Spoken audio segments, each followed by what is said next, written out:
नमस्कार प्यारे साथियों, स्वागत करते हैं हम आप सभी का अपने इस यूट्यूब चैनल पर। आज इस वर्ष का अंतिम वर्ष होने वाला है और आप लोग कहीं न कहीं नए वर्ष के आगाज़ पर अपना कुछ रेज़ोल्यूशन ज़रूर लेकर रखे होंगे कि कल से हम एक फ्रेश दिन की शुरुआत करेंगे, कुछ रेज़ोल्यूशन के साथ करेंगे और जो आपका उम्मीद है, उम्मीद की किरण है, जिसके लिए आपने पूरा इच्छा पाल रखा है या फिर आप कुछ अचीव करना चाहते हैं, तो काफ़ी अच्छा क्षण होता है कि हम अपने रेज़ोल्यूशन पर आगे बढ़ें और अपने प्लान को एग्ज़ीक्यूट करें प्रॉपर तरीके से। तो हमारी तरफ से एडवांस में आपको हैप्पी न्यू ईयर 2025 और पूरा आशीर्वाद है आपको कि आप अपनी सफलता को जल्द से जल्द हासिल करेंगे और कोशिश बस ये करिए कि जो भी आप रेज़ोल्यूशन लेते हैं या जो भी आप कार्य करते हैं, उसमें आप अकाउंटेबल रहें, डिसिप्लिन रहें। आपका हैबिट उसी तरीके से फिर डेवलप होने लग जाएगा और फिर आपको कुछ जद्दोजहद करने की ज़रूरत नहीं है। ऑटोमैटिकली आपका बॉडी, माइंड आपके बनाए गए हैबिट्स को ही रिपीट करता है और करेगा ही। इसीलिए हैबिट में बदलाव करें ताकि जो भी आपके अंदर कमी है, दिक्कतें हैं, उसको दूर किया जा सके। एक दिन मोटिवेशन का वीडियो सुनकर या रिज़ॉल्यूशन लेकर सुधार नहीं है। उसके लिए आपको हैबिट चेंज करने की ज़रूरत होती है। तो बस ज़्यादा हम नहीं बोलेंगे। फिर से मैं आपको हैप्पी न्यू ईयर 2025 की बधाई दे रहा हूँ और आज जो हमारा लेक्चर है, इस पुराने वर्ष को इसी लेक्चर के साथ हम अलविदा कहने जा रहे हैं। तो चैप्टर नंबर 31 जो कि हमारा लास्ट चैप्टर है पॉलिटी का, और मैंने आपसे वादा वैसे किया ही है और हम अपने थंबनेल में ये ज़रूर लिख रहे थे शुरुआत से ही कि 31 तक हम पॉलिटी को ख़त्म करेंगे। तो आप देखिए, हमने जो कमिटमेंट किया है पूरा करके ही दिखाया है और बस आपको भी कुछ इसी प्रकार से अपना कमिटमेंट को पूरा करना है टाइमली मैनर में। इससे आपको ही मोटिवेशन मिलता है। इससे आप आगे बढ़ेंगे और आप एक डिसिप्लिन लाइफ़ जीने में काफ़ी सहज महसूस करेंगे। So let's start with this topic, that is topic number 31, comparison of the Indian constitutional scheme with other country। इसमें हम क्या देखने वाले हैं, जो हमारा भारतीय संविधान है वो किस प्रकार से अलग है या सिमिलर है दूसरे देश के कॉन्स्टिट्यूशन से। अब ऐसा मतलब ये नहीं कि हम जितने भी दुनिया में देश हैं उसके साथ कंपैरिजन करने लगेंगे based on PYQ analysis plus importance of the nation. ठीक है, रिपीटेटिव क्वेश्चंस में आए हैं, उस आधार पर हम ये निर्णय लेते हैं कि कौन से देश के साथ कंपैरिजन का क्वेश्चन पूछा जा सकता है और किस टॉपिक पर, किस मुद्दे पर कंपैरिजन के बारे में पूछा जा सकता है।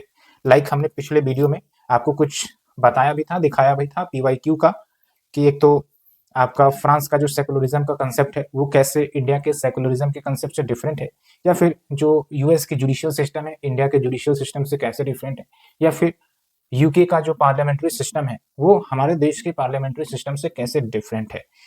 तो इसी के आसपास क्वेश्चंस घूमता है और ज़्यादा से ज़्यादा कुछ और डायमेंशंस पर क्वेश्चन आ सकते हैं या फिर कुछ अन्य देश पर आ सकते हैं जो इसमें मेंशन किया गया है, तो आप चिंता नहीं करेंगे। चलिए शुरुआत करते हैं। सबसे पहले हम इंडिया और USA के बारे में कंपेयर करेंगे। तो देखिए यहाँ पर जो कंपैरिजन का टॉपिक दिया है, एक तो nature of the constitution, nature of the federalism, government structure कैसा होता है, उस तरीके से हम देखने वाले हैं। तो सबसे पहली बात अगर हम कहें तो US का जो कॉन्स्टिट्यूशन है it is shortest constitution in history, जबकि इंडिया की बात करें तो वर्ल्ड्स लॉन्गेस्ट रिटेन कॉन्स्टिट्यूशन। अब आपको बताना है कि कितना समय लगा था हमारे संविधान को पूरी तरीके से तैयार होने में। ओके, दूसरा इंपॉर्टेंट पॉइंट आप देख सकते हैं, ओनली 7 आर्टिकल्स एंड 27 अमेंडमेंट्स जो US कॉन्स्टिट्यूशन में हुए हैं या मौजूद हैं। तो बहुत ही रेस्ट्रिक्टिव इंस्ट्रूमेंट देखने से आपको लगेगा। अदरवाइज अगर अमेंडमेंट इतना आसान से हो जाता तो अभी तक बहुत ही ज़्यादा अमेंडमेंट US के कॉन्स्टिट्यूशन में हो सकती थी। तो हम आगे देखेंगे भी कि किस प्रकार से अमेंडमेंट प्रोसीजर US के कॉन्स्टिट्यूशन का और इंडिया के कॉन्स्टिट्यूशन का डिफरेंट है, तो थोड़ा सा आप वेट करेंगे। जबकि इंडिया की बात करें तो इंडिया का जो कॉन्स्टिट्यूशन है उसको अमेंडमेंट करने की प्रक्रिया है उतना भी ज़्यादा रिजिड नहीं है, rigid and flexible, mixture of both कह सकते हैं। और आप देख सकते हैं total 470 articles divided into 25 articles, 25 parts and 12 schedules and 5 appendices. और अब तक आप देखेंगे कि 106 अमेंडमेंट हो चुके हैं जब हम रिकॉर्ड कर रहे हैं, या फिर ये कह सकते हैं कि इस वर्ष तक 2024 तक। और आपको हमें बताना है कि ये जो 106 अमेंडमेंट हुआ है ये किसके रिगार्डिंग है। इस पर UPSC ने 2024 में प्रीलिम्स के पेपर में क्वेश्चन भी पूछा था। तो एक पॉइंट आपको क्लियर हो गया, ठीक है। उसके बाद अगर हम बात करें नेचर ऑफ फेडरलिज्म, यहाँ से क्वेश्चन आता है, तो आप समझिए कि जो यूएस का फेडरलिज्म है ना, काफी स्ट्रांग है। कैसे? Unbreakable union of unbreakable nation. और यूएस में जो स्टेट्स एक साथ आए हैं, it's all because of agreement, और उस एग्रीमेंट की ही वजह से जो स्टेट है वहाँ के अपनी कॉन्स्टिट्यूशन है और उनको अपना अपना प्रोडक्शन भी दिया गया है। आप देखिए यहाँ पर own constitution and centre do not interfere with each others operations, या फिर स्टेट एक दूसरे में इंटरफेयर भी नहीं करते हैं। एक और इंपॉर्टेंट कंसेप्ट है सिमेट्रिक फेडरलिज्म। क्या होता है सिमेट्रिक फेडरलिज्म? तो आप समझिए कि जो आपका वहाँ का कांग्रेस है, और कांग्रेस की बात पार्टी से नहीं हो रही यहाँ पर जैसे इंडिया में पार्लियामेंट हो उसी प्रकार से वहाँ पर उसे हम कांग्रेस कहते हैं। और वहाँ पर भी आपका हाउस ऑफ रिप्रेजेंटेटिव है और फिर सीनेट है। सीनेट आपका अपर हाउस होता है और जो हाउस ऑफ रिप्रेजेंटेटिव है लोअर हाउस होता है, ठीक है। तो सिमेट्रिक फेडरलिज्म में मतलब ये हुआ कि जो वहाँ की अपर हाउस है, या फिर समझने के लिए आप राज्यसभा मान लीजिए, तो इक्वल रिप्रेजेंटेशन है from all the states in the senate, ठीक है। जबकि भारत की बात करें तो एसिमेट्रिक फेडरलिज्म है, क्योंकि आप समझिए कि विभिन्न राज्य के जो सीट्स हैं राज्यसभा में वो अलग अलग है। यूपी का अलग है, बिहार का अलग है, या फिर सिक्किम का अलग है, तमिलनाडु का अलग है। तो इसलिए यहाँ पर एसिमेट्रिक फेडरलिज्म हमें देखने को मिलता है, ठीक है। ये बात आप समझ गए। एंड दूसरी इंपॉर्टेंट बात ये है कि यहाँ पर तो काफी ज्यादा ऑटोनॉमी स्टेट्स को दी गई है यूएस में, ओके, इंटरफेरेंस नहीं होता है। लेकिन इंडिया के केस में क्या है, मैंने आपको बताया क्वासी फेडरल नेचर, यानी कि अगर नॉर्मल सर्कमस्टांसेस है, सिचुएशन है, तो फेडरलिज्म मेंटेन रहती है, लेकिन कभी कोई इमरजेंसी आ गया, प्रेसिडेंट रूल लग सकता है और नेशनल इमरजेंसी लागू हो सकती है, और उस हिसाब से जो पावर है वो केंद्र के हाथ में जा सकता है। और भी बहुत सारे फंक्शन है जो हमें यूनिटरी नेचर का महसूस करवाती है, like appointing the governors in the state and all India services. तो ये कुछ एग्जांपल्स हैं। वैसे आप एक बार रिकॉल करिए वीडियो को पॉज करके, what are some of the unitary features of the Indian constitution, okay. फिर डिवीजन ऑफ सब्जेक्ट्स देख सकते हैं आप। यूएस के केस में जो लेजिस्लेटिव फेडरेशन है वो स्टेट की तरफ से काफी प्रभावित है, एंड रेसिडुअल सब्जेक्ट्स के लिए कोई एलोबरेट मैकेनिज्म प्रोवाइड नहीं किया गया है यूएस के कॉन्स्टिट्यूशन में। जबकि इंडियन कॉन्स्टिट्यूशन में रेसिडुअल पावर किसके हाथ में है, तो पार्लियामेंट के पास है। अब आप एक सवाल पूछेंगे कि सर रेसिडुअल पावर क्या होता है? तो एक्चुअली एक तो सब्जेक्ट है वो डिवाइडेड है आपका सेंटर यानी कि यूनियन और स्टेट लिस्ट और एक कॉन्करेंट लिस्ट। तो इसमें क्या होता है कि यूनियन वाला यूनियन में लॉ बनाएगा, स्टेट वाला जो स्टेट का मुद्दा है उस पर कानून बनाएगा। कॉन्करेंट वाला मतलब दोनों बना सकता है। एक रेसिडुअरी हुआ, इसका मतलब ये है कि भाई जो मुद्दे जो सब्जेक्ट्स संविधान में मेंशन नहीं किए गए हैं, ठीक है, 7 शेड्यूल होता है ना सब्जेक्ट मेंशन है जिसमें, तो जो सब्जेक्ट्स मेंशन नहीं किए गए, जैसे आज के समय में एआई का मुद्दा आ गया या इंटरनेट का मुद्दा आ गया, ये सब सब्जेक्ट जो है अभी इवोल्व हुए हैं। तो इस पर कौन कानून बनाएगा, तो इस पर बनाएगा केंद्र सरकार, पार्लियामेंट, क्योंकि ये रेसिडुअरी में आ जाता है। इसलिए आप देखेंगे कि जो भी आपका इंटरनेट से रिलेटेड, टेलीकॉम से रिलेटेड जो भी सब्जेक्ट्स है ना, वो उस पर कानून जो भी है वो केंद्र सरकार बनाती है। तो बस इतना जानना आपके लिए इनफ है, एंड मैंने आपको पूरा फेडरलिज्म का फीचर बता दिया है। यहाँ से सेपरेट क्वेश्चन पूछा जा सकता है, इसलिए मैंने थोड़ा सा डिटेल से चर्चा किया। उसके बाद अगर हम बात करें गवर्नमेंट स्ट्रक्चर की, तो यूएस के केस में आपको पता ही है प्रेसिडेंशियल सिस्टम है, और मैंने ऑलरेडी काफी डिटेल से बताया है इसके बारे में। और प्रेसिडेंट को वहाँ कौन चुनता है, तो जनता चुनती है। जबकि इंडिया में प्रेसिडेंट को जनता डायरेक्टली नहीं चुनती है, इनडायरेक्टली चुने जाते हैं। इलेक्शन तो यहाँ पर भी होता है लेकिन इनडायरेक्ट इलेक्शन होता है, और उसके लिए आपको पता है कि कलीजियम सिस्टम होता है। कलीजियम सिस्टम नहीं, ये जो इलेक्टोरल कॉलेज होता है वो कॉन्स्टिट्यूट की जाती है, जिसमें elected members of state legislative assembly and elected member of Lok Sabha plus जो आपके UT of Delhi and Puducherry के इलेक्टेड मेंबर्स हैं वो सब आपके मिक्स होते हैं इलेक्टोरल कॉलेज में, जिसको मैंने काफी डिटेल से चर्चा में किया था, ठीक है। दूसरा डिफरेंस हो सकता है आपको कि जो प्रेसिडेंट का टर्म है वो 4 साल का होता है, और ऐसा नहीं है कि बार बार रीअपॉइंटमेंट हो सकता है, मैक्सिमम 2 टाइम्स। यानी कि आप देखिएगा कि जो president, former president Barack Obama भी थे, तो उन्होंने पूरा 2 टर्म कंप्लीट किया, उसके बाद वो चुने नहीं जा सकते थे। सिमिलरली अगर ट्रम्प इस बार जो वो गवर्नमेंट बना लिए हैं, तो अगली बार वो प्रेसिडेंट के लिए फाइट कर ही नहीं सकते, क्योंकि मैक्सिमम 2 टर्म है, ओके। और दूसरी इंपॉर्टेंट बात ये भी है कि यूएस के प्रेसिडेंट के पास काफी ज्यादा पावर रहता है, और वो वहाँ के हाउस ऑफ पीपल या हाउस ऑफ रिप्रेजेंटेटिव को रेस्पॉन्सिबल नहीं होते हैं, क्योंकि प्रेसिडेंशियल सिस्टम है। इंडिया में पार्लियामेंट्री सिस्टम है, इसलिए कलेक्टिव रिस्पॉन्सिबिलिटी का कंसेप्ट लागू होता है। ठीक है, आप देख सकते हैं parliamentary system of government, and यहाँ पर जो काउंसिल ऑफ मिनिस्टर्स हैं directly responsible to the Lok Sabha और द हाउस ऑफ रिप्रेजेंटेटिव। और क्या डिफरेंस है, 5 ईयर्स का टर्म होता है यहाँ पर, और एक बार, 2 बार, 3 बार, 4 बार, N number of times same व्यक्ति को प्रेसिडेंट बनाया जा सकता है। और एडिशनल इन्फॉर्मेशन बताएं तो प्राइम मिनिस्टर भी, कोई दिक्कत नहीं है, कोई टर्म लिमिट नहीं है। आप देखिए, दूसरी इंपॉर्टेंट बात यह है कि no qualified veto available to the president. मतलब आप समझिए कि प्रेसिडेंट को जो है बिल के रिगार्डिंग कोई पावर नहीं है।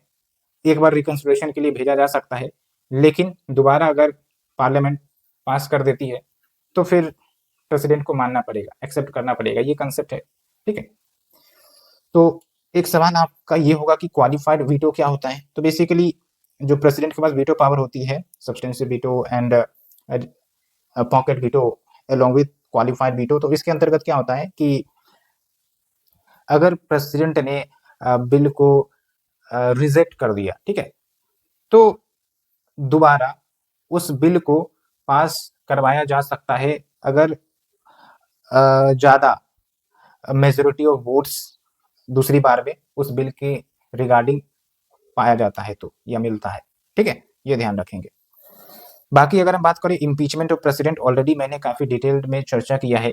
तो ग्राउंड आप देख सकते हैं यूएस के प्रेसिडेंट के लिए ट्रेजरी, ब्राइबरी, हाई क्राइम्स, जबकि इंडियन कॉन्स्टिट्यूशन में एक ही ग्राउंड दिया गया है, वो है violation of the constitution.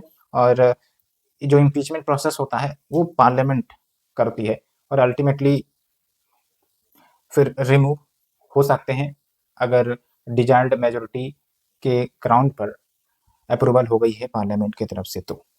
Okay, फिर अगर हम बात करें ऑफिस ऑफ वाइस प्रेसिडेंट, तो देख सकते हैं अगर प्रेसिडेंट का सीट वैकेंट हो गया है तो वाइस प्रेसिडेंट जो है वो प्रेसिडेंट बन सकते हैं। और दूसरी इंपॉर्टेंट बात, ex officio chairman vice president होते हैं सीनेट के, यानी कि जो आपका अपर हाउस है। ठीक है, और इनके पास कास्टिंग वोट भी होता है। तो सिमिलर टर्म्स पर अगर देखा जाए तो इंडिया में जो वाइस प्रेसिडेंट है वो भी प्रेसिडेंट के पद को संभाल सकते हैं टेम्पोररी पीरियड के लिए, बट एट मैक्स 6 मंथ, क्योंकि वैकेंसी होने के बाद प्रेसिडेंट का चुनाव 6 महीने के भीतर भीतर होना आवश्यक है।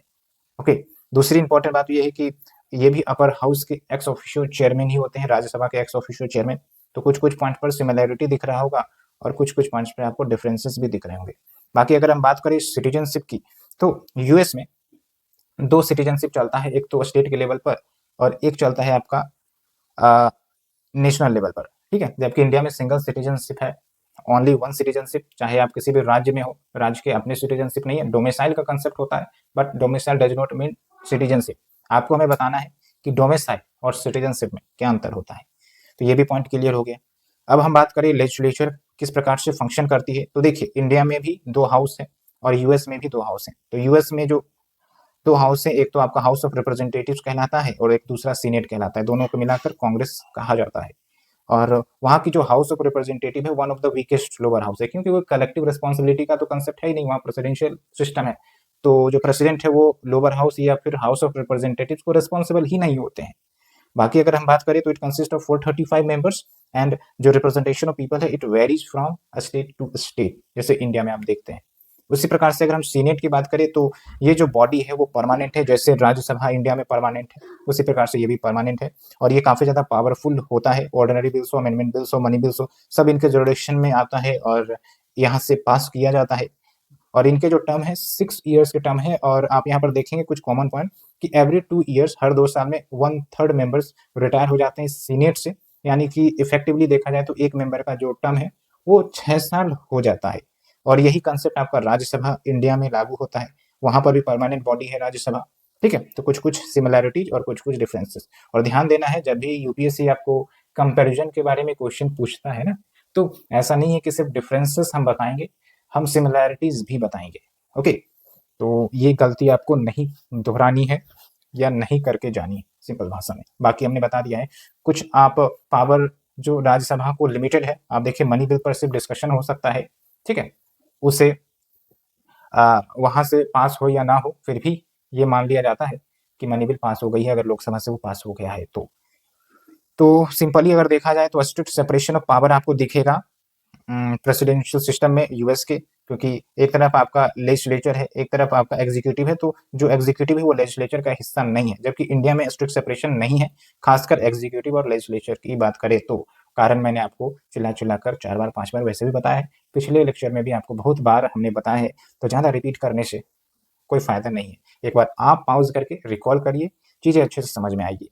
फिर देखिए, अगर हम बात करें फंडामेंटल राइट्स की, तो वहाँ जो फंडामेंटल राइट्स दी गई हैं, बिल ऑफ राइट्स जिसको हम कहते हैं, तो जो फंडामेंटल राइट्स को टेक अवे करने की पावर है, बिना due process of law follow किए हुए नहीं किया जा सकता, नहीं लिया जा सकता। अब ड्यू प्रोसेस ऑफ लॉ क्या है और प्रोसीजर एस्टैब्लिश बाय लॉ क्या है, ऑलरेडी मैंने एक्सप्लेन किया है आपको पार्लियामेंट के चैप्टर में या फिर फंडामेंटल राइट्स के चैप्टर में, कहीं ना कहीं हमने किया है। तो एक बार आप वहां पर गो थ्रू करके सिंपली रिकॉल कर सकते हैं। थोड़ा सा मैं आपको हाईलाइट दे देता हूँ कि ड्यू प्रोसेस ऑफ लॉ में क्या होता है। जो पार्लियामेंट बिल बनाती है, लेकर आती है, लॉ को एग्जीक्यूट करती है, तो जब ये जुडिशियल रिव्यू के लिए जाएगा, तो जो कोर्ट है वो सिर्फ प्रोसीजर नहीं देखा जाएगा कि भाई प्रोसीजर को पालन किया गया या नहीं, जिस प्रोसीजर के बारे में संविधान ने मेंशन कर रखा है कि भाई लोकसभा फिर राज्यसभा फिर प्रेसिडेंट, या फिर राज्यसभा लोकसभा फिर प्रेसिडेंट, तो सिर्फ प्रोसीजर नहीं देखा जाएगा, इंटेंशन भी देखा जाएगा। कहीं बिल लाया गया माइनॉरिटी को नुकसान पहुंचाने के लिए तो नहीं, उनके राइट्स को छीनने के लिए तो नहीं, ये इंटेंशन देखा जाता है। ठीक है, तो ये ध्यान रखेंगे। बाकी आप देखिए, इंडिया में mostly procedure establish by law follow किया जाता है, एक्सेप्ट आर्टिकल 21।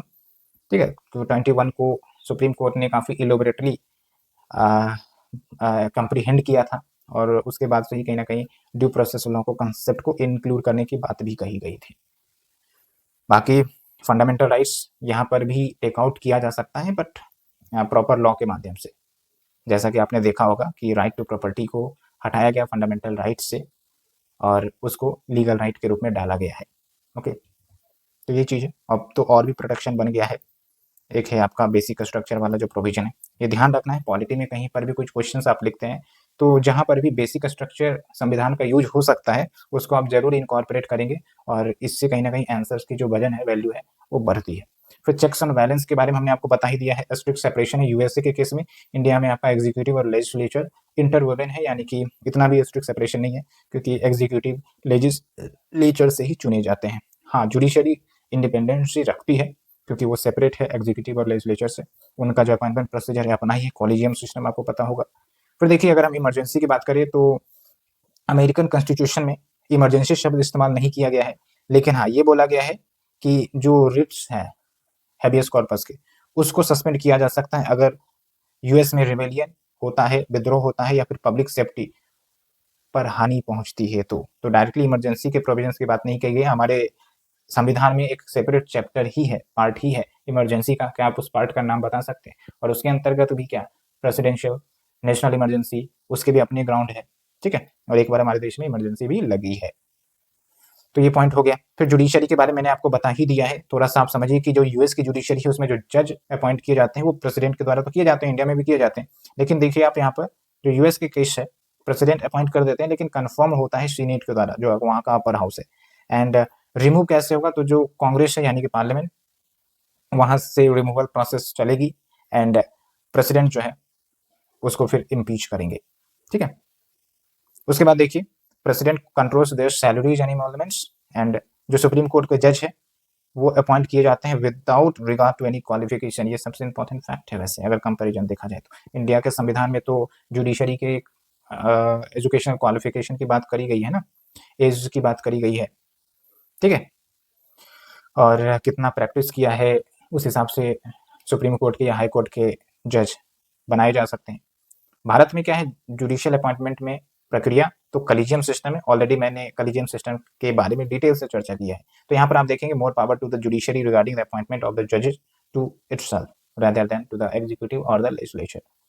ओके, फिर अगर हम बात करें अमेंडमेंट ऑफ द कॉन्स्टिट्यूशन, तो यूएस में दो तरीके से अमेंडमेंट किया जा सकता है। एक तो वहाँ की जो कांग्रेस है, चाहे अपर हाउस हो या लोअर हाउस हो, वो प्रपोज करे, और फिर वहाँ से पास होने के बाद स्टेट जो है वो रेटिफाई करे, यानी कि अप्रूव करे।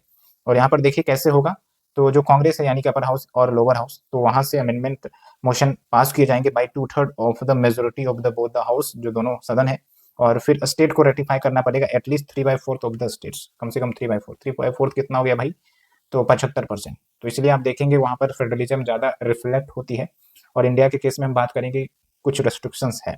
दूसरा तरीका है आपका जो स्टेट ही प्रपोज करे एंड रेटिफाई किए जाएंगे स्टेट्स के द्वारा ही। तो आप देख सकते हैं अगर 2/3 ऑफ द स्टेट वो एक रेजोल्यूशन पास करे, ठीक है भाई अमेंड करना चाहते हैं, और एक बार ये रेजोल्यूशन पास हो गया तो ये कांग्रेस के पास जाएगा और कांग्रेस एक कन्वेंशन बुलाएगा, एक बॉडी बुलाएगा, बॉडी तैयार होगा। और उसमें क्या होता है बेसिकली, तो जो भी स्टेट हैं 50 स्टेट है ना वहां में, तो उसके डेलीगेशंस इस कन्वेंशन में रिप्रेजेंट करेंगे और इस मोशन पर डिस्कशन होगा और 3/4 ऑफ द स्टेट रिप्रेजेंटेशन वो पास करेंगे फिर, ठीक है, जो भी डेलीगेशन है स्टेट के, ये ध्यान रखना है। जबकि इंडिया के केस में क्या है, स्टेट प्रपोज ही नहीं कर सकता है कॉन्स्टिट्यूशनल अमेंडमेंट बिल को। कुछ केस में जहां पर स्टेट का जो पावर है अगर वो डाइल्यूट हो रहा है तो ऐसे केस में बस जो मेजोरिटी ऑफ द स्टेट है उनसे रेटिफिकेशन की जरूरत होगी। बाकी अन्य कॉन्स्टिट्यूशनल अमेंडमेंट बिल्स में स्टेट का नीड नहीं है, स्टेट को कोई पावर नहीं दी गई है। तो आप देख सकते हैं यहाँ पर पार्लियामेंट को ज्यादा पावर दिया गया है regarding the constitutional amendment proposal. कहीं ना कहीं राज्यसभा या लोकसभा से इनिशिएट हो सकता है, स्टेट लेजिस्लेचर से इनिशिएट नहीं होगा। ओके, और कुछ कुछ केस में सिंपल मेजोरिटी से ही पास हो जाता है, और कुछ केस में 2/3 मेजोरिटी चाहिए फ्रॉम बोथ द हाउस, और कुछ केस में 2/3 मेजोरिटी तो चाहिए from both the house plus majority of the state should ratify. जैसे जीएसटी का एग्जांपल आप ले लीजिए, तो वो आपका 2/3 plus majority of the state should ratify, वहां से कंसेप्ट आया है, ठीक है। एंड क्या दिख रहा है आपको कि state in the US have been conferred more power to change the constitution, ठीक है। तो इस तरीके से हमने ये जो टॉपिक है इंडिया और यूएस के कंपैरिजन का डिटेल से कवर किया। Now we are moving to India and Britain. 25 minute लग गए, बट थोड़ा सा डिटेल में चर्चा करना जरूरी था ताकि आप उसे समझ सके, अदरवाइज सिर्फ पीडीएफ पढ़ने से क्लैरिटी नहीं आ पाएगी। तो जल्दी जल्दी अब देखते हैं क्योंकि आगे ज़्यादा कुछ है नहीं। तो अगर हम बात करें ब्रिटेन की, तो nature of constitution in the UK कैसा है, तो वहां पर सबसे पहली बात रिटेन कॉन्स्टिट्यूशन है ही नहीं। और रिटेन कॉन्स्टिट्यूशन नहीं होने का मतलब यह है कि कोई सिंगल डॉक्यूमेंट नहीं है। जैसे भारत में संविधान है तो संविधान में power of president, prime minister सब कुछ कोडिफाइड मेंशन है, लेकिन वहां पर कोई सिंगल डॉक्यूमेंट नहीं है। मैग्ना कार्टा है तो पार्लियामेंट्री स्टेट्यूटरी है, फिर कुछ वहां पर जो प्रैक्टिसेस चलते हैं वहां से भी पावर डिराइव कर लिया जाता है। तो ये हो गया आपका अनरिटेन कॉन्स्टिट्यूशन या फिर फॉर्मल रिटेन कॉन्स्टिट्यूशन की कमी है। और कभी भी वहाँ पर कॉन्स्टिट्यूएंट असेंबली बना नहीं तो संविधान जैसा कंसेप्ट आप देखेंगे नहीं। तो वहाँ पर होता यह है कि संवैधानिक संशोधन हो या फिर कोई ऑर्डिनरी बिल लाना हो तो दोनों सेम प्रोसीजर फॉलो करते हैं, पास होने का या फिर रिजेक्ट होने का या चेंज होने का, ठीक है। और सिंपल मेजोरिटी से ही पास होता है।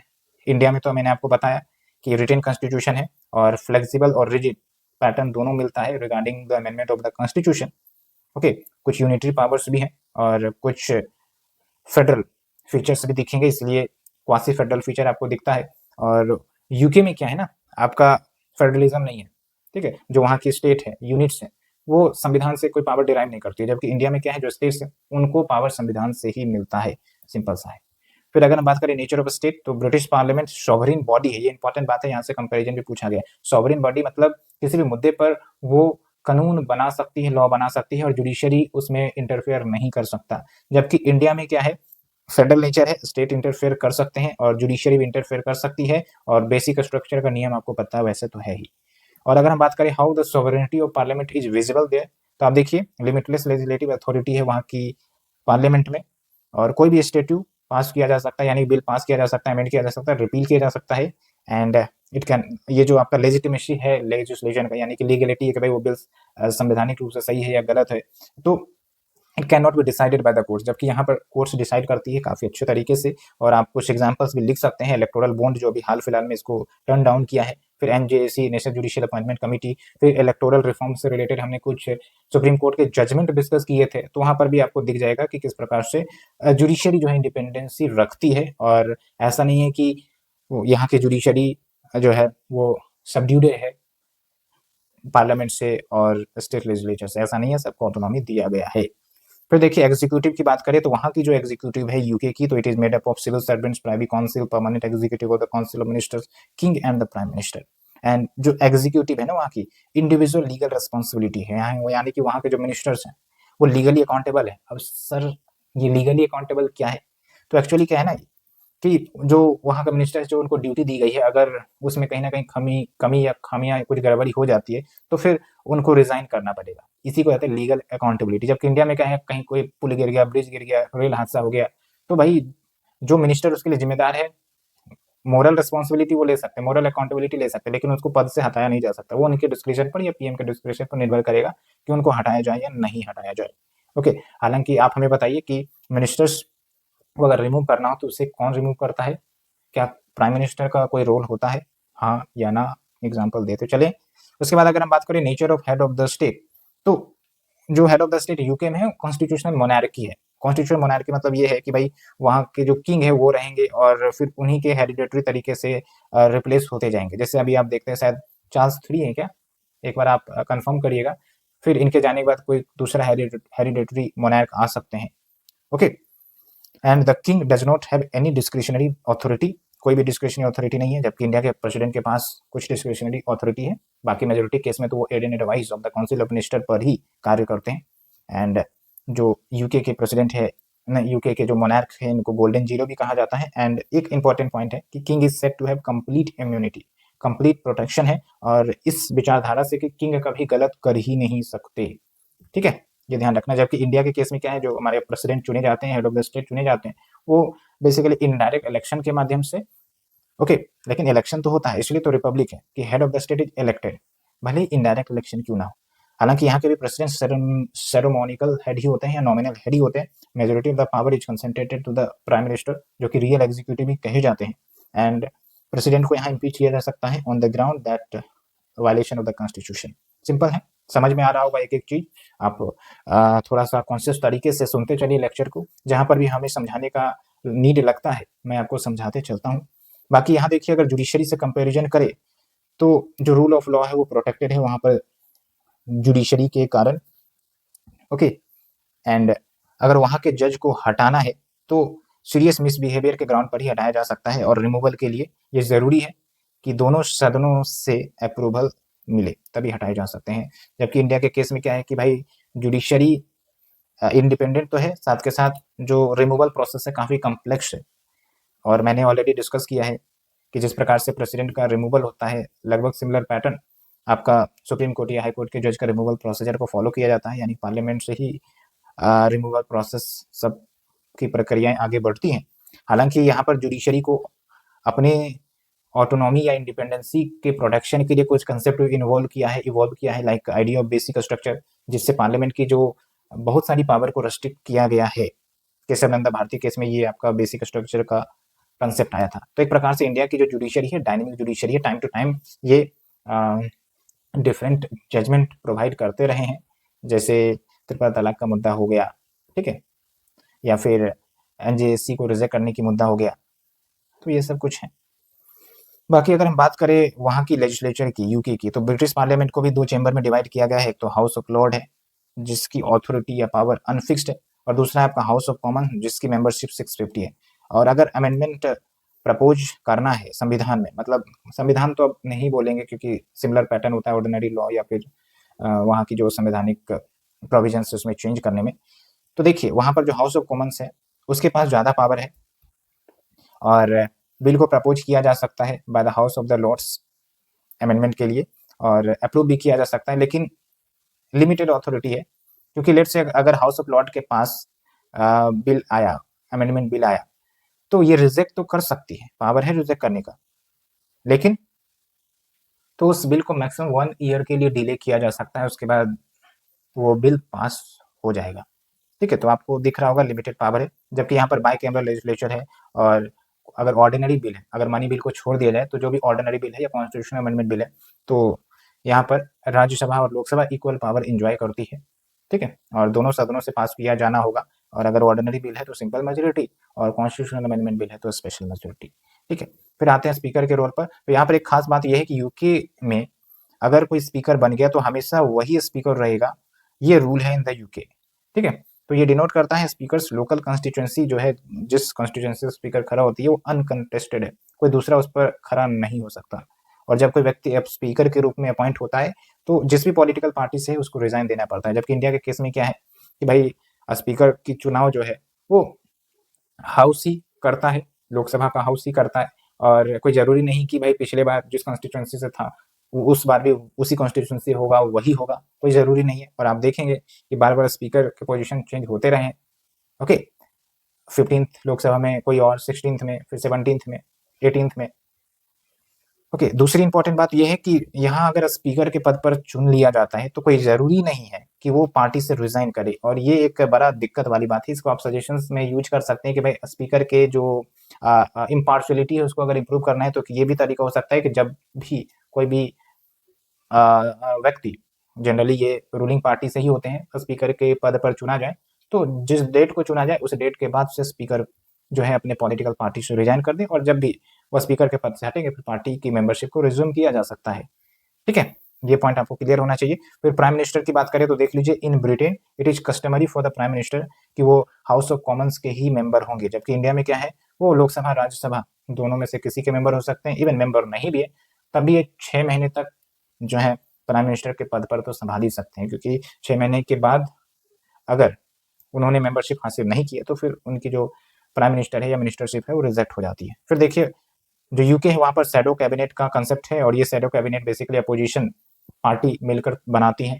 ठीक है, जबकि इंडिया में कोई प्रोविजन नहीं है शैडो कैबिनेट का। यहाँ पर अपोजिशन पार्टी होता है, हाउस में बैठता है, डिबेट डिस्कशन करता है, वही चीज है। तो ये हमने दूसरा कंपैरिजन कंप्लीट किया। Now we are moving to the third, that is India and France, और इस पर यूपीएससी ने क्वेश्चन भी पूछा है, तो खासकर ये सेकुलरिज्म को लेकर, तो थोड़ा सा वहीं पर हम एक्सप्लेन करेंगे। बाकी इजी ही है, तो आपको टेंशन लेने की जरूरत नहीं है। So we will be completing today all the topics, so don't worry.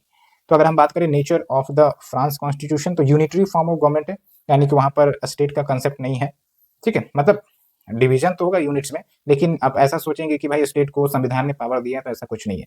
Semi presidential government है, वहां पर प्रेसिडेंट भी है और प्राइम मिनिस्टर भी है, और प्रेसिडेंट को थोड़ा ज्यादा पावर दिया गया है और प्राइम मिनिस्टर थोड़ा कम। कैसे, आप देखिए, यहाँ पर देखेंगे, आप चिंता ना करें, है टॉपिक यहाँ पर देखिए, तो वहां हम जब पहुंचेंगे तब देखेंगे। फिलहाल अगर लॉ मेकिंग की बात करें तो फ्रेंच पार्लियामेंट के पास उतनी ज्यादा पावर नहीं है लॉ मेकिंग के लिए।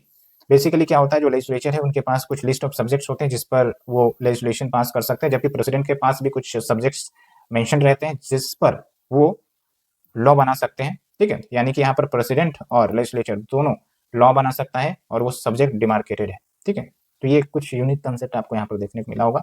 जबकि इंडिया के केस में क्या है कि जो लॉ मेकिंग बॉडी है वो पार्लियामेंट ही है, और प्रेसिडेंट जो है वो बेसिकली एसेंट देते हैं, और दूसरी बात यह है कि प्रेसिडेंट ऑर्डिनेंस भी पास कर सकते हैं।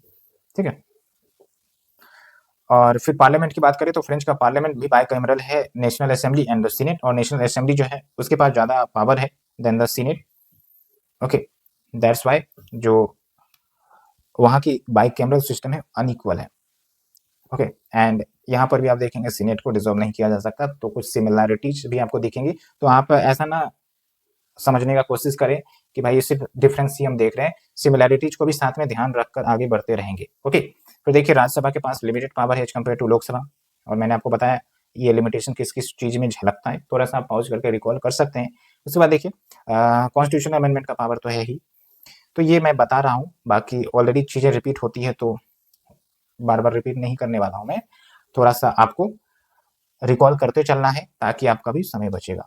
ओके, और मैंने आपको बता ही दिया है, Rajya Sabha do not have powers regarding money bills. उसके बाद सेकुलरिज्म का कंसेप्ट को समझते हैं, यहाँ पर समझना जरूरी है। देखिए, सेकुलरिज्म का कंसेप्ट क्या होता है भाई, कि भाई कोई भी धर्म के व्यक्ति हो सबको इक्वल ट्रीट किया जाए, यही तो सेकुलरिज्म होता है। ठीक है, भाईचारा, आप देखते हैं इंडिया में डिफरेंट धर्म के लोग रहते हैं तो सबको इक्वली ट्रीट किया जाता है, जनता के द्वारा भी। ठीक है, तो ये है आपका सेकुलरिज्म का कंसेप्ट। अब यहाँ पर स्टेट के लेवल पर देखें तो एक तो हो सकता है कि जो स्टेट है, जो गवर्नमेंट है या अथॉरिटी है, वो कंप्लीट सेपरेशन रखे फ्रॉम द रिलीजियस मैटर, यानी कि उनको इंटरफेयर करना ही नहीं है रिलीजियस मुद्दे पर किसी भी हाल में। ठीक है, और दूसरा क्या है कि सबको हम इक्वली ट्रीट करें, यानी कि जो भी रिलीजन है सबको प्रमोट करें इक्वल तरीके से, कहीं किसी में भेदभाव नहीं करे। तो जहां पर equal promotion of all religion का कंसेप्ट है ना, वो आपका इंडिया में कि भाई हम एक सिंगल रिलीजन नहीं डिक्लेयर किए हुए हैं किसी राज्य या देश में, सबको हम इक्वली ट्रीट करते हैं और सबको हम इक्वली वैल्यू देते हैं, ये कंसेप्ट होता है। जबकि फ्रांस में क्या है, कंप्लीट सेपरेशन है, the state does not support religious activity but also does not interfere in the private religious practices. जो भी प्राइवेट में प्रैक्टिसेस की जाती हैं व्यक्ति के द्वारा, उसमें कोई भी इंटरफेरेंस नहीं है। लेकिन हाँ, पब्लिक स्पेस पर कोई भी रिलीजियस सिंबल पहनना यूज करना प्रोहिबिटेड है, ये खास बात है यहाँ पर। जबकि इंडिया केस में क्या है, पब्लिक प्लेस में भी हम रिलीजियस सिंबल यूज कर सकते हैं। आप देखते हैं बहुत सारे प्रोसेशंस निकलते हैं, ठीक है, फेस्टिवल्स मनाई जाती है, तो क्या दिखता है आपको कि स्टेट जो है वो इक्वल ट्रीटमेंट करती है, डिस्क्रिमिनेशन नहीं करती है, और यहाँ पर स्ट्रिक्ट सेपरेशन नहीं है। तो ये मैंने आपको बताया। बाकी अमेंडमेंट की प्रक्रिया की बात करें तो कोई भी बिल के ऊपर अमेंडमेंट करना है, यानी कि संवैधानिक में अमेंड करना है, तो both the house of parliament has to pass a resolution by 3/5 majority, मतलब 60% कम से कम चाहिए। तो रिजिड है, इंडिया में क्या है, टू थर्ड को अगर निकाले तो 66% है। तो यहाँ पर भी रिजिडिटी है, लेकिन कुछ कुछ केस में फ्लेक्सिबिलिटी भी है।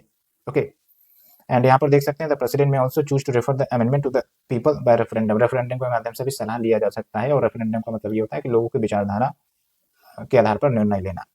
ओके, फिर अगर हम बात करें प्रेसिडेंट की, तो प्रेसिडेंट चुने जाते हैं फॉर ए फिक्स्ड टर्म, 5 साल का टर्म होता है, और एब्सोल्यूट मेजोरिटी ऑफ वोट के बाद ही प्रेसिडेंट चुने जाएंगे। अब एब्सोल्यूट मेजोरिटी क्या होता है, 50% + 1। जबकि इंडिया में क्या होता है भाई, जो मेजोरिटी सीट्स लाया है लोकसभा में, उस पार्टी में से ही कोई एक लीडर होगा, उसको प्राइम मिनिस्टर के रूप में रिकमेंड करेगी पार्टी, और फिर जो प्रेसिडेंट है वो उनको प्राइम मिनिस्टर के रूप में चुन लेंगे। ओके, और यहाँ पर यही चीज है। बाकी आप एक इंपॉर्टेंट फैक्ट ये जानिए कि जो हाई कोर्ट ऑफ जस्टिस है वहाँ की, वो इंक्वायर करेंगे about the impeachment of president. और यहाँ पर तो भाई इम्पीचमेंट की प्रक्रिया से प्रेसिडेंट नहीं, पार्लियामेंट करती है, और ऐसा कोई कंसेप्ट नहीं है हाई कोर्ट ऑफ जस्टिस होगा जो इंक्वायर करेगा। ठीक है, ये जो इम्पीचमेंट प्रोसीजर है जज का, मतलब प्रेसिडेंट का, वो पार्लियामेंट के पास ही पावर है। उसके बाद चलते हैं प्राइम मिनिस्टर को लेकर। तो देखिए, जो फ्रेंच प्राइम मिनिस्टर हैं वो एडवाइजर होते हैं प्रेसिडेंट को, और दोनों में से अगर पावर की बात करें तो कुछ पावर्स प्रेसिडेंट के पास है, हम कहेंगे ज्यादा पावर ही प्रेसिडेंट के पास है, और कुछ जो है लोकल रिलेटेड फंक्शंस वो प्राइम मिनिस्टर के पास है। तो यहाँ पर डिवीजन ऑफ फंक्शन होता है rather than division of power. तो आप देखिए, French president is in charge of foreign affairs, domestic issue, जबकि लोकल गवर्नमेंट या डोमेस्टिक मैटर्स के मुद्दे पर वहाँ की प्राइम मिनिस्टर ही इन चार्ज होते हैं। जबकि इंडिया के केस में क्या है, real head of the government जो है वो प्राइम मिनिस्टर ही है।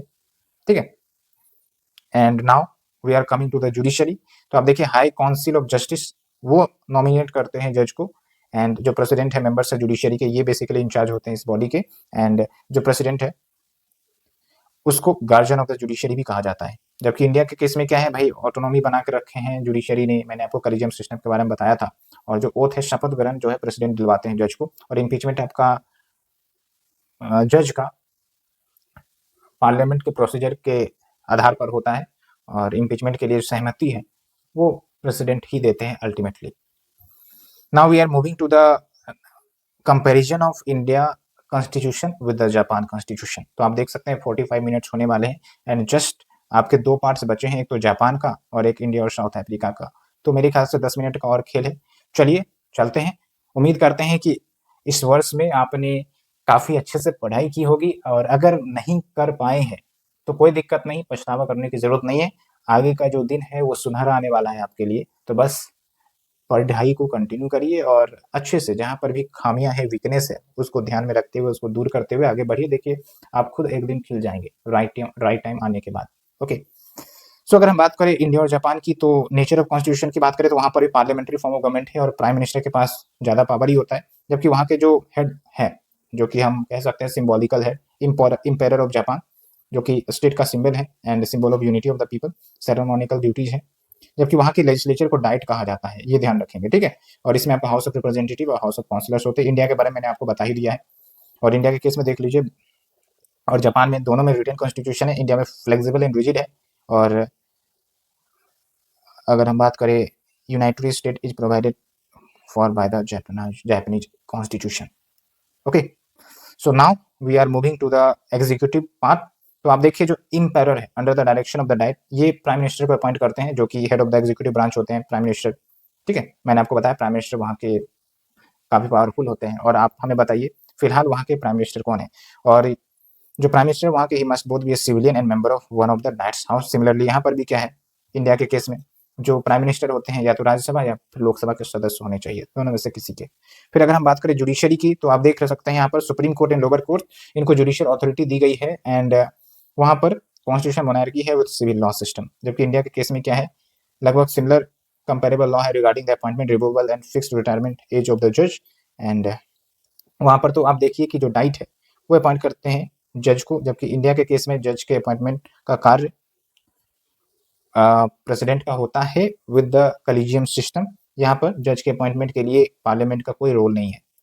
ओके, ये ध्यान रखना है आपको। अब हम पहुंच रहे हैं अपने लास्ट टॉपिक की तरफ, इंडिया एंड साउथ अफ्रीका। तो चलिए खत्म करते हैं आज हम इस पूरे पॉलिटी के बुकलेट सीरीज को। एक nature of the south African constitution की बात करें तो वहां पर भी रिपब्लिक ऑफ साउथ अफ्रीका है, वहां पर मेंशन किया जाता है democratic independent nation in section 1 of south African constitution. India में क्या है भाई, इंडिया के प्रीएम्बल में आप देख सकते हैं India is sovereign secular democratic Republic socialist, ये बोला जाता है। और ये जो साउथ अफ्रीका का संविधान है वो किस किस प्रिंसिपल पर आधारित है, पहला इंपॉर्टेंट पॉइंट आपको ध्यान रखना, नॉन रेसिज्म। उसके बाद ह्यूमन राइट्स के प्रमोशन। उसके बाद क्या है, non sexism, and it also supports multi party system, rule of law and fair elections. फिर आप देखिए क्या क्या चीजें जो हमने साउथ अफ्रीका से बोरो की है उनके कॉन्स्टिट्यूशन से। एक तो प्रोसीजर ऑफ अमेंडमेंट, जैसे हमारे संविधान में संशोधन करना है 2/3 ऑफ द मेजोरिटी चाहिए, ठीक है, वहां पर भी वही है कि संशोधन करना है तो 2/3 ऑफ द मेजोरिटी चाहिए। प्लस जो मेंबर्स हैं राज्यसभा के उसके इलेक्शन प्रोसीजर का भी तरीका यहीं से लिया गया है। फिर अगर हम कुछ सिमिलरिटीज की बात करें तो देख सकते हैं दोनों के जो प्रीएम्बल वी द पीपल, मतलब ये इसी स्टेटमेंट से शुरुआत होती है। फिर देखिए आप फंडामेंटल राइट्स इंडिया में और वहाँ पर बिल ऑफ राइट्स के रूप में रेफर किया जाता है। एंड माइनॉरिटीज को इम्प्रूव करने के लिए उनके सोशियो डेवलपमेंटल कंडीशंस को इम्प्रूव करने के लिए भी प्रोविजन है, और इंडिया में तो है ही। ओके, फिर अगर हम बात करें कुछ डिफरेंस की तो आप समझ सकते हैं कि यहाँ पर जो राइट टू वोट है इंडिया में वो कॉन्स्टिट्यूशनल राइट है जो आर्टिकल 326 के अंतर्गत दी गई है, जबकि वहाँ पर जो राइट टू वोट का कंसेप्ट है वो फंडामेंटल राइट्स है, ये ध्यान रखना है।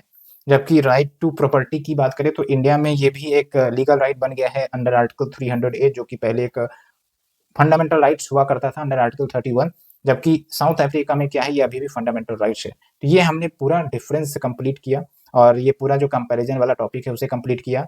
तो आप हमें बताइए कि आपको कैसा लगा ये पूरा इनिशिएटिव जो हमने पॉलिटी का शुरुआत किया और अब जाके हम खत्म कर रहे हैं। मेरे ख्याल से 17 लेक्चर में पूरा पॉलिटी आपका खत्म हो गया है। इतने कम समय में आप मुश्किल से खत्म कर पाएंगे सिलेबस को, वो भी डिटेल एक्सप्लेनेशन के साथ।